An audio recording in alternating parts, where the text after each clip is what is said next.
Welcome to our second episode of Real Talk Live. I'm really excited today to have such a phenomenal group of guests. Today we're highlighting our social impact partners with the film Suicide Saint, and we're talking about mental health. This is Suicide Prevention Week, so it's really a special time to have these people on that are doing so much in their communities to impact the world in a positive way. And I'm going to get right into it and to introduce our cast. Director X, our guest today, Julian Christian Lutz, professionally known as Director X, is one of the most iconic music video directors of our time. Known for his work with Drake, Rihanna, Kendrick, Kanye, among many others, he's also a filmmaker, an artist, and now a mindfulness advocate, drawing on his own experience with gun violence to head up a movement called Operation Prefrontal Cortex. A highly intelligent speaker, Julian expresses creativity, innovation, wellness, and community, and how bettering ourselves and those around us is the way to ensure a more peaceful and compassionate world. Also joining us, Dr. Steve Perry is a national motivational speaker on education, mental health, leadership, self-empowerment, and social justice. He is founder and head of Schools for Capital Preparatory Schools, a successful network of public charter schools whose children are more than scholars. They are learning to become agents of change. Developed in partnership with Sean Diddy Combs, Capital Preparatory Schools continue to follow the model of Capital Prep Magnet School founded by Dr. Steve Perry in 2005. Their unique approach to educating the whole child has delivered incredible results, with 100% of its high school graduates being accepted to four-year colleges every year since its first class graduated in 2006.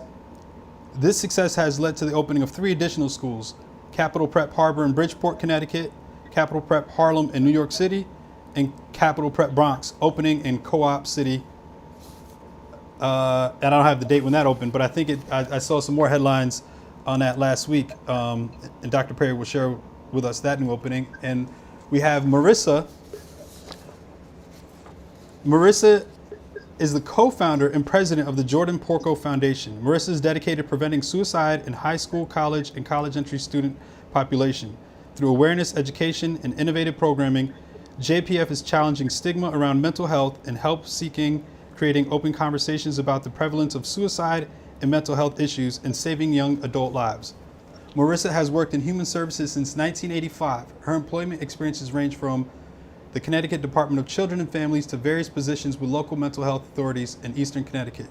Marisa has volunteered for decades in her community and is currently an active member of the Connecticut Suicide Advisory Board. And also joining us, Juma Assiago. Juma coordinates the Global Safer Cities program at the United Nations Habitat, the focal agency of the UN responsible for development of cities and human settlements. The program implements citywide crime prevention and urban safety strategies in Africa, Latin America, Asia Pacific, and Eastern Europe. A social scientist, he is a graduate in sustainable urban development from Oxford University. He built the Global Network on Safer Cities together with the former mayor of Mexico City and current Minister of Foreign Affairs of Mexico, Marcelo Ebrard. The Safer Cities program has shifted thinking on how to deliver safety in cities away from a system that is based only on police and criminal justice system to one that sees the co-production of safety with local governments as the coordinators and citizens as the key actors. The UN system-wide guidelines on safer cities and human settlements has already precipitated leadership from cities such as the Global Parliament of Mayors, who have resolved to build a 2030 agenda vision to halve the levels of urban violence by 2030. Thank you all so much for joining me today. I know you're all very busy, and I really appreciate your time joining us on Real Talk to discuss mental health and our upcoming film Suicide Saint to address mental health in culture. I'll start off with you, Director X. Tell us about Operation Prefrontal Cortex and how it serves humanity. Well, there's a strong echo coming around. So Operation Prefrontal Cortex is about the science behind violence and aggression. I found some studies after I was shot and just my own interest in science and the brain. came across a bunch of studies about violent and aggressive behavior and found that violent and aggressive people have a prefrontal cortex that is smaller than the average and an amygdala that's larger than the average. And then reading some more things, I came across more studies that said children who are abused and neglected, it affects how their brain develops. Amongst the development is a prefrontal cortex that's smaller than the average and amygdala that's larger than the average. Then again, found more studies about stress. Stress changes the brain. It shrinks your prefrontal cortex and enlarges your amygdala. So very clear how we get to violent aggressive behavior. You could be born into an environment that's, again, neglectful or abusive, or be an adult and be in a very stressful world, stressful neighborhood, stressful job. Then did some more reading and found these studies on meditation and what they do to the brain. They change the brain as well. They give volume to your prefrontal cortex and shrink your amygdala, the exact opposite of stress, abuse, and neglect. And when meditation was introduced into violent environments or with violent people, the violence dropped. The most violent prison in Mexico, one of the most violent middle schools in San Francisco, just over and over again, we found these results. So we started Operation Prefrontal Cortex to get this information into the world and to begin to push for meditation to be in our schools, in our communities, in our correctional system, in the streets themselves, and with the police. And ain't an easy battle, but it's what's got to be done. I really appreciate your passion and commitment to addressing these issues in society. Not many people with your level of success are as committed to giving back. So I also wanted to share a quick clip from, you mentioned being shot. That's something we have in common. I was shot at a young age as a director, but I would like to share a clip from your recent TED Talk. Message to the man who shot me. You remember the night? 2015, you came to my New Year's party. It's a good night, too. Good party, everyone having a good time, looking good.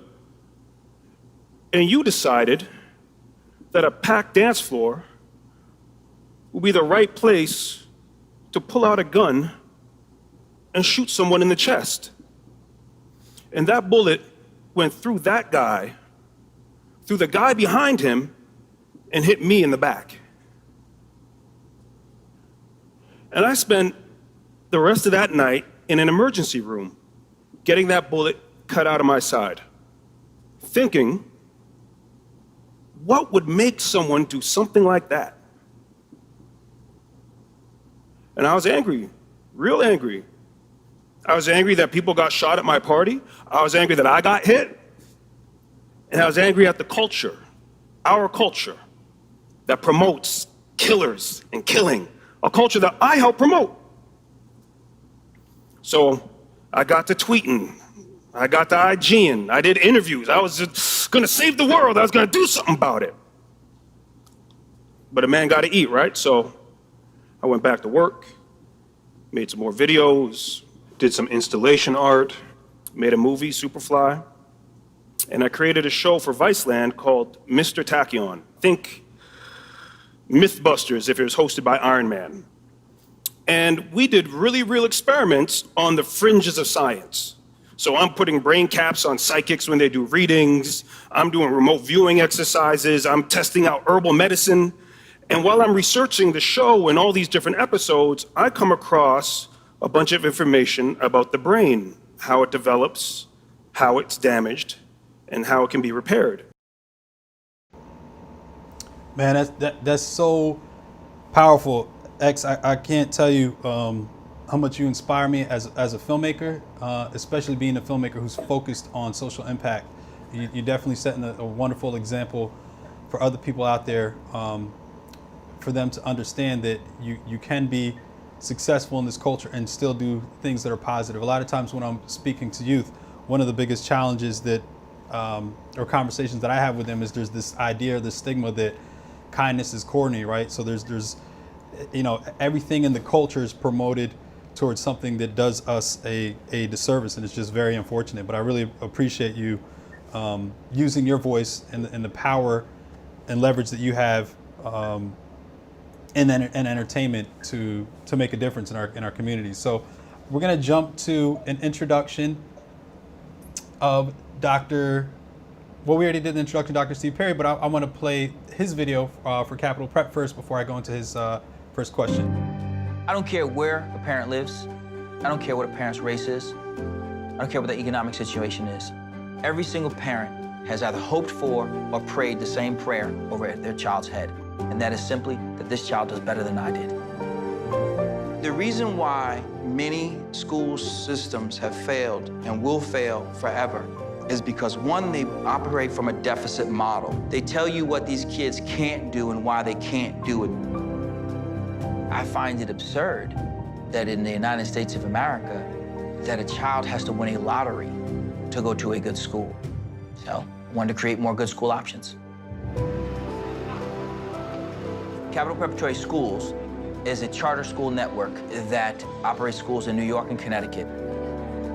Some of the biggest challenges we experience here at Capital Prep are that our children are coming to us 2, 3, sometimes 4 grade levels behind, and that's the job we signed up for, to be able to reach the children, the forgotten children. We have a year-round college preparatory model. We don't have remedial courses, but you go to traditional urban schools and you will see remedial courses, goofy named courses. We expect every single child to learn, not some kids, but all children. Our schools start with a basic presumption that every single kid has something worth saving. Our children are expected not just to learn to read, write, and compute, but to use that which they've learned to improve their community. Capital Prep is really a family. They really make you feel like you're wanted. They're really there to really help you and support you and actually get you through to college. If you knew the backstories to these young people, they're able to overcome what seem to be insurmountable circumstances. We have high expectations. We send 100% of our graduates on to four-year colleges, and I don't know any other school that does, public or private. This is everybody's fight. It is the cornerstone of freedom as a parent to be able to select where you send your child to school regardless of where you live. We will change the world because we have to recognize that every single child in this country is valuable. Wow, well, 100% of graduates, that's phenomenal. Again, Dr. Steve Perry, thank you so much for being on our show today. Tell us why education is in a crisis, and how will Capital Prep save the children? Well, first of all, thank you. I'm truly honored to be on this panel with such a prestigious group of thinkers and doers. The reason why education is so important is because it allows us to tap into what Director X was talking about. It allows us to overcome unearned disadvantages, to create an opportunity for us to see beyond the circumstances that we find ourselves in, and to see into a future that is being formed before our very eyes. In the United States of America, the founders did a fantastic job of creating a system that would ensure that Black kids and Latin kids would never truly, and Native American kids, would never truly gain access to what it is that makes them beautiful. And for us, the most revolutionary thing that we can do is provide access to an education for those people for whom it was never supposed to have been an option. Those people who have such access are the ones that are most likely to get in touch with who they are, and quite frankly, to delve into the intricacies of not just what they want to do or be when they grow up, but how they live their life, to annex resources and mental health and support services. So we opened a school that by and large is a social service agency whose social service is education. That's amazing. You know, we're going to get into later the partnership that we're working on together. But when last year I went around the country researching how mental health impacts different aspects of society. So from going to methadone clinics in Baltimore and seeing how it's dealt with drug addiction, to fortunately meeting Marisa up in Connecticut and working with the Jordan Porco Foundation. When I was introduced to you through Dolores and Keisha and the team at Sean Combs, I was just blown away by the work that you guys were doing, and I saw so much synergy in the passion that I had to help students. So it's really an honor and a privilege not only to have you on today, but also be working with you in the future. Marisa, we'll jump over to you. I'd like to jump into the question first and then share a little clip from your Fresh Check Day, but please tell us, why did you start the Jordan Porco Foundation, and what's the foundation's mission? I want to start by saying that thank you. I'm honored to be on this panel with everyone here. You guys are doing some amazing work across the country, across the world, and I'm just honored to be part of this.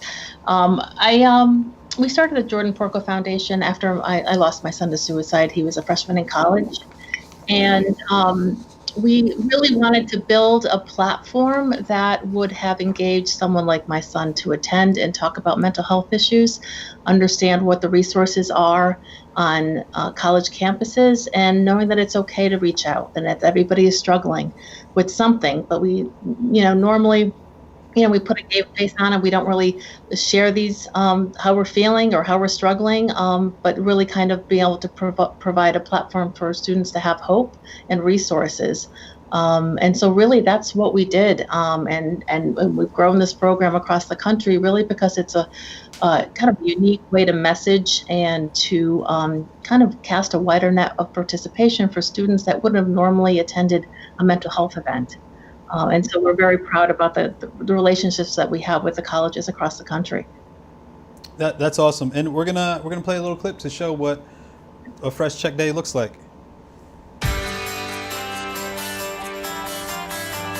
Hi, my name's Catherine Pitty. I'm a freshman at Westfield State, and this is my very first Fresh Check Day. Each booth has a different message that they're portraying and educating to students, so I'm really interested to learn new things as well. Encourage people to be the 9 out of 10 that support the 1 out of 10 that seriously consider suicide during college. Okay. Thank you. You have to be honest with who you are and what you're experiencing yourself, and you have to be open to learning different things. Welcome to the Mood Matters table. Trying to combat anxiety and depression. Thank you. The best way to do that is to talk about your feelings. Love! No matter how fun a booth was or how unrelated the activity was, they all had a different message, a really important takeaway. One of the women from one of the tables was completely open about her story with me, and you don't typically see that when you're talking to strangers, so it's really refreshing when that happens. Amazing, amazing, amazing. I hope you guys can start to see now the reason that we brought this collection of talented, successful, inspiring, compassionate people together because of the synergies in their respective fields and the work that they're doing. Juma Assiago, how are you doing today, sir? We can't hear you yet. Great. I'm great. Tell us where you're joining us from. I'm joining you from Nairobi, Kenya. So Real Talk is global, and of course, Director X is. I believe he's in Toronto. Yeah, X, you're in Toronto today. T. Dot. Maybe not. Okay, Juma, what is the role of UN Habitat and the objectives of your 2030 mandate? Yes, to make cities safer, inclusive, resilient, and sustainable. We now have more than half of the world's population living in cities and towns. Cities and towns are just where the issues are socially, physically, economically. We all identify with cities today. But what is unfortunate is that the growth of cities today is rather unsustainable. And UN Habitat's role is to help governments to act now, to leave no one behind in these cities, and to make these cities able to have benefits for every single citizen to access the benefits of urban life. That's terrific. We're going to share a little clip from your organization and some of the work you do. At UN Habitat, we work to support local governments in developing and implementing prevention strategies on crime and violence. As you're well aware today, crime and violence are one of the most important concerns of citizens around the world. The city we need is definitely a city that integrates safety as its key concern. 1 in every 5 people, according to crime victim survey statistics, 1 in every 5 people has been a victim of crime. And that translates to about 1 billion people, if you may say, that really have had the experience of crime and violence either happening to themselves or happening to someone they know. So I think the world is becoming more acknowledged to the fact that mental health is a severe issue. When Juma talks about, 1 in 5 here in the U.S., 46% of adults deal with mental illness at some point in their life. Unfortunately, more than 60% of people don't go to get help.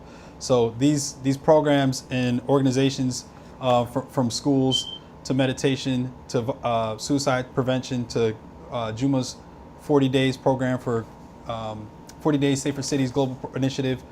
Juma, tell me a little bit about the upcoming program that you have. How will Safer Cities, and let's talk a little bit more about the film. Of course, we're doing Real Talk to address mental health and then the impact that the film Suicide Saint would like to have on the world. How will Safer Cities engage the upcoming film Suicide Saint, and how do you guys see that as an opportunity to move away from the idea of just policing to creating arts and communities as a way to impact and develop indicators for safer cities?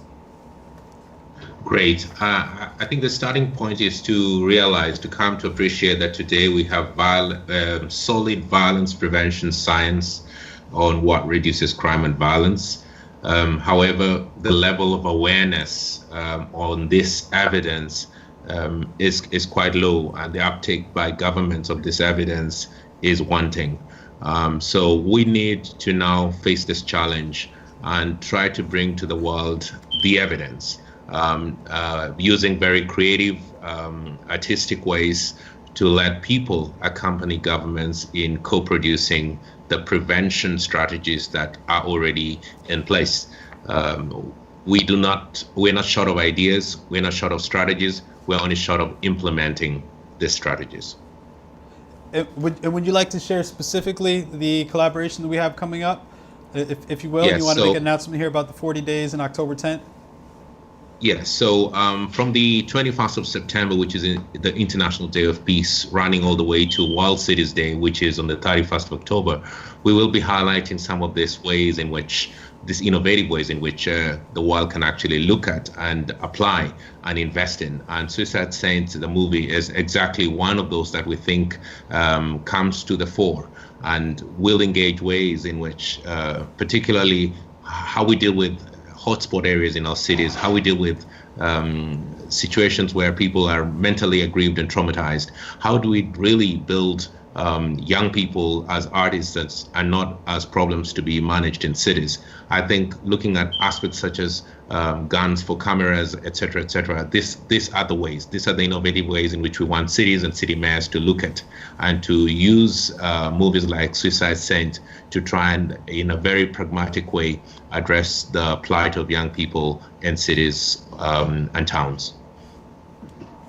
Wonderful. And you referenced Guns for Cameras. For people who don't know what Guns for Cameras is, that was a nonprofit that I started in 2005, where we took guns off the streets and gave kids video cameras, asking them to aim to live. Still point and shoot something, but something that creates life and opportunity as opposed to destroying life. So we're carrying on with that theme of social impact with the launch of the SICK Film School last year. SICK, S-I-C, stands for Social Impact Content. And we don't want to just nurture responsible we don't want to just educate filmmakers. We want to nurture responsible voices.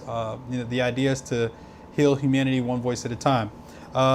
So we're going to jump into a question for. Actually, you know what? Let's check out some of the comments that we have online now. Michelle Joyce, wow, beyond powerful, incredibly inspiring. Thank you, Director X.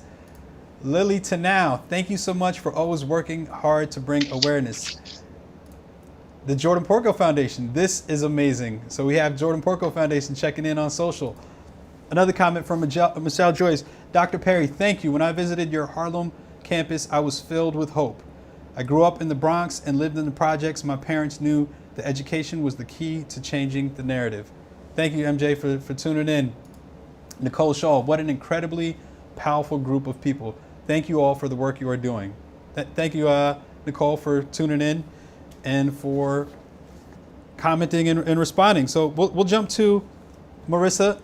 Marisa, tell us, how does the film Suicide Saint change the narrative of mental health?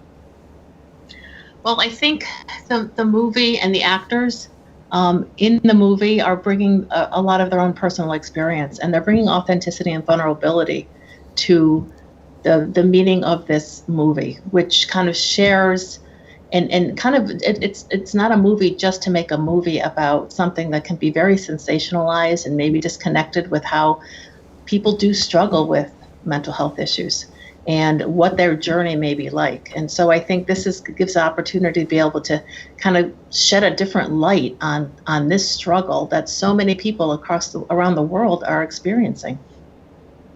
Yeah, and part of our challenge in making this film is that historically Hollywood has, and feel free to comment on this if you like, but historically Hollywood has handled mental health irresponsibly, right? They've always shown people with illness or severe illness as they demonize them, they criminalize them, they make them the villain, and in reality, people with severe mental illness are 10 times more likely to be the victims. They attribute to 3% of violent crimes. What do you think about that disconnect and about the onus of media and not this film, but other studios, producers, directors in creating more responsible messaging to address the ills of society? Yeah, I think it's a super important. It's super important for producers and everyone in the media, no matter what the platform is, to be responsible about the messaging that they're giving out, especially to young people who are kind of absorbing all this, right? If it's real, if it's authentic, if it doesn't, if it's not something just for a plot and for the sensationalism, people will connect with it a little bit more. And the hope is that people will be able to go out and get help or help the people around them that they may know that they're struggling. But I really agree that, unfortunately, more than not, folks are the victims of violence and victims of trauma, and not necessarily the perpetrators. And I think our media doesn't have that right, has that totally flipped over. And I think it's a responsibility for everybody to really kind of get this right, and especially moving forward with the kind of crisis that we're living in right now. Thank you. And a reminder, if anybody's tuning in right now and they're watching, check out the crisis line up top. You can text HELP to 741-741. It is Suicide Prevention Week, but every day we should be considerate of this. 800,000 people kill themselves every year. So suicide is a really tragic issue that's plaguing society, and it doesn't matter what background you're from. If you come from adversity or if you come from privilege, it affects everyone. Everyone has feelings of isolation, self-doubt, depression, anxiety. So it's important that we are more compassionate and considerate of each other, and trying to just be more considerate of what other people might be going through, because we're all going through something. So, Dr. Perry, I'll take it to you that this is a great opportunity to announce a partnership that we have coming up, and I'm excited for you to tell the world how Capital Prep is going to be partnering with Suicide Saint in the fall, and the opportunities that we're going to bring to the youth at Capital Prep. So it's a pretty dope opportunity for our children to see the value of the entertainment industry, not just to be entertained by it, to work with brothers like you who are putting together this fantastic project, whereby they'll be able to go on, I'm so used to saying school terms, I was about to say on campus, but on set, to learn what it is that you guys do, and then help to develop some content, hopefully, that will be relevant to them when they return to campus. It's not just enough that they go to see how a film is made, but we want them to be able to take the information that they glean from that experience and then their own experiences to create something very powerful. What a lot of people don't realize is that many of us who struggle with mental health issues began to uncover them while we were in school, due in large part to a sense of isolationism. one way to get kids to feel like they matter is to get them to feel like they're part of something. And there are multiple strategies that can be used to make that happen. One of them is to engage them in something like the production of a film. Another is to be a part of a group. Even if they're not interested in filmmaking or the industry, just being a part of something that they get to do together is a strategy that we're using to make them know that they are known by someone. And the more kids feel that they are connected to someone, the more they feel like their lives matter. It does not erase the challenges of mental health, but it can smooth out some of the rough spots. Yeah, and I can definitely tell you that, you know, film saved my life, right? I didn't have the opportunity to talk last week when we had the cast on for the first episode, and they all talked about their traumas. And you know, I was unfortunate that I didn't share it at that time collectively with the group. But when I was 22 years old, I was shot at 22 times. I got hit by 3 different guns, a 9, a 45, 22. For me, the number 22 is important because it at the time it seemed divine. If the numbers didn't line up, maybe I wouldn't have been so open to turning my life around and doing something different. Because it wasn't until later that I decided to make a change, when I started to see more people getting killed and just had a different level of compassion that grew within me that wasn't there before. And I discovered film as an outlet. And then, you know, my mission since then has been trying to find a way to give that to other people. I'm happy to have everyone on this call together. I don't want to put Director X on the spot, but you know, maybe we can pull him into that capital prep conversation in some way, or get some of the students to have access to some of his productions as well. But X, I'll ask you, for a film like Suicide Saint, because I had the wonderful opportunity and privilege to share some of the creative with you offline and get your feedback and some of your notes and insight. How does a film like that increase the piece? Whatever gets the conversation going, you know, you got to hit everything on every different angle. Like Message to the Man Who Shot Me, and part of what for Capital Prep, it's not just about being on set. It's about the discipline of storytelling. That what people like us can do, coming out of the entertainment side, is not only address something like head on with the issue, but also is the science of storytelling, the science of marketing. That's right. You know, we had our conversation. We spoke about what was going on with your film. I've spoken to other organizations. You know, there's an organization out here in Toronto, One by One. You know, street man trying to change the streets, and he sent me something, and it was so heavy, just a stack of text. I go, bro, I can't. Here, let me show you something. And I show him some marketing stuff. Here, do this, make it big, make that work, use some design, send it back. Send it back, I get a proper thing that immediately in a moment I can recognize, right? That's from my advertising side. That's from my graphic design side. That's my visual artist side. So what we can bring to the conversation beyond even what you're saying, a film that directly addresses it, is bring our sensibility, our artistic sensibility, which is about communicating with the public, and bring that to other organizations to help them communicate their message better. And that's a big part of what Operation Prefrontal Cortex has been able to do in this city. You know, we have a petition that we started with over 70,000 signatures. Part of that is the timing of when we dropped it, but the presentation and the way, just that element of it. One of our, we have an agency here, Huge Inc., which is a worldwide agency from Brazil to London. They have offices everywhere. The Toronto office does our website, does our logo, does an immense amount of work pro bono for us, because they see the mission that we're on. And again, bringing that expertise. So when people go to our website, which is talk-pfc.com, you see something really high quality. So across the board, things that you're doing, what other artists can bring to it, and when these kids from Capital Prep come and see you, there's a lot to be learned from, especially a film set, but the arts in general, and what you can bring back to your organization. And on the set side, it's really a leadership team, an example of leadership and teamwork. The way the departments work, the way responsibility is split apart, the way the director moves with the AD, how all these things flow together to get a day. Because it's not just, hey, we're going to work together, and if we don't get it today, we'll do it tomorrow. If you don't get it today, you don't get it. And if you don't get it, you don't got it. And if you don't got it, you're in trouble when you get into the edit. So there's a lot of great stuff that those kids can learn. And like I said, just addressing an issue head on.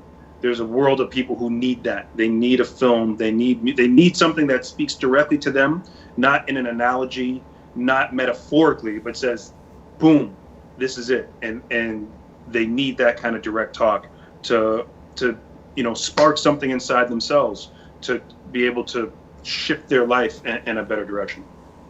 Yeah, the hope that we have, and thank you for sharing that. The hope that we have in working with Capital Prep is that not only giving the youth access to the set and learning film production, but inspiring them to show them that a narrative can be empowering. It can empower their own perspective and their own voice, and then it's something that they can share with other people, that it can empower thousands of other people to be influenced by that content, right? Because the important convergence here is that media is powerful and film is influential in society. We identify how we look at ourselves and at each other by the images that are represented to us in film. So it's amazing to have this group of people, phenomenal people together on one call. I'm hoping that we can find more synergies to work together. We already have some great partnerships going, through the film, but I would love to see, cross partnerships and collaborations between the respective brands and organizations that you all have. And, hopefully, X, we can pull you into what Dr. Perry's doing and vice versa with Marisa and Juma. And I just really, really want to thank you guys for your time today. Let me take one more comment we have another comment here from Medoff. Wow, Guns for Cameras is a good name. Thank you, Medoff. Appreciate that. Thank you for tuning in. But is there anything else that you guys want to leave, some imparting wisdom on how people could be more conscious in their daily routines, to have mindfulness and to have more balance and peace in such a crazy world that we live in right now? You'd be surprised what something as simple as a compliment can do to somebody's day. Taking a moment to acknowledge someone's person could make that person feel like they're a person worth saving for another day. So when you realize that shine is infinite, you don't ever feel like you have to keep it to yourself. In fact, the more of it you extend, the more reflects upon you. Take the opportunity to make somebody's day, say something positive to somebody, and watch and see them shine and feel how that reflective glow impacts you as well. Thank you for that, Dr. Steve Perry. Thank you, Marisa. Thank you, Juma. Thank you, Director X. I appreciate everyone's time today. Thank you for everyone for tuning in to Real Talk. We want to do this for the next 4 weeks, for the month of September going in October. This is episode 2. We have 4 more episodes of the 6-part series on mental health in the upcoming film Suicide Saint. So tune in next week at 2 p.m. and check us out again. Comment, question. We're here to help and we're here to serve. So thanks again to the whole panel. Appreciate you guys. Have a wonderful and blessed day. Thank you. Thank you. Thank you. Bless.